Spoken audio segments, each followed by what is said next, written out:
Куда Рахмон девает наши деньги? Досмотрите это видео до конца, и вы узнаете, как с каждым годом таджики живут все хуже. Подписывайтесь на наши обновления, чтобы всегда оставаться в курсе событий. Таджикистан в долгосрочной перспективе может столкнуться с проблемами по обслуживанию государственного долга, говорится в новом рабочем документе Евразийского фонда стабилизации и развития под названием «Совокупный долг» — это не только суверенные кредиты.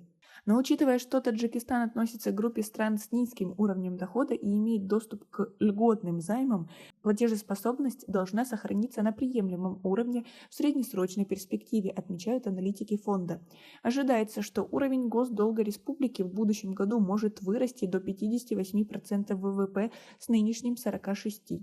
В среднесрочной перспективе государственный долг немного снизится к 2025 году и выйдет на уровень 52% ВВП, подчеркивается в документе. Максимальное допустимое соотношение госдолга к ВВП для стран с низким уровнем дохода по рекомендации международных финансовых институтов составляет 60%, а внешнего долга 40%. После достижения этих планок международные финансовые институты будут воздерживаться от предоставления стране кредитов из-за неплатежеспособности. Согласно квалификации Всемирного банка, Таджикистан находится в группе стран с низким уровнем доходов, в которых ВВП на душу населения менее $1026. В эту группу также входят такие страны, как Афганистан, Бурунди, Гвинея, Руанда, Мадагаскар, Танзания, Чад, Эфиопия, Мали, Непал, Гвинея-Бисау и другие страны. Всего их 31 страна.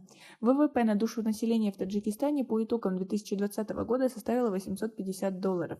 Для сравнения, в Кыргызстане он составил $1224, в Казахстане 9131, а в России $10152. Рост внешней задолженности перед Китаем и другими кредиторами, безусловно, потенциально серьезная проблема, особенно для страны с относительно малой экономикой и неразвитым потенциалом экспорта и получения валютной выручки, сообщил независимый эксперт в области макроэкономики Сабир Курбанов. Как вам такое? Свои ответы напишите нам, пожалуйста, в комментарии. Министр финансов Таджикистана Файзидин Кахарзода в начале августа этого года заявил, что уровень госдолга республики соответствует нормам стратегических документов страны и рекомендациям международных финансовых институтов. По данным Минфина, совокупный объем госдолга страны на начало второго полугодия 2021 года составил 3,8 миллиарда, что равняется почти 45% ВВП республики. В течение первого полугодия этого года он вырос на 100 миллионов. В структуре госдолга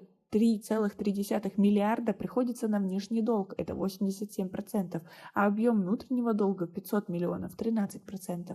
На обслуживание внешнего долга первой половине этого года направили на 115 миллионов, в частности 77,4 миллиона на погашение основного долга, 37,7 миллионов на оплату процентов.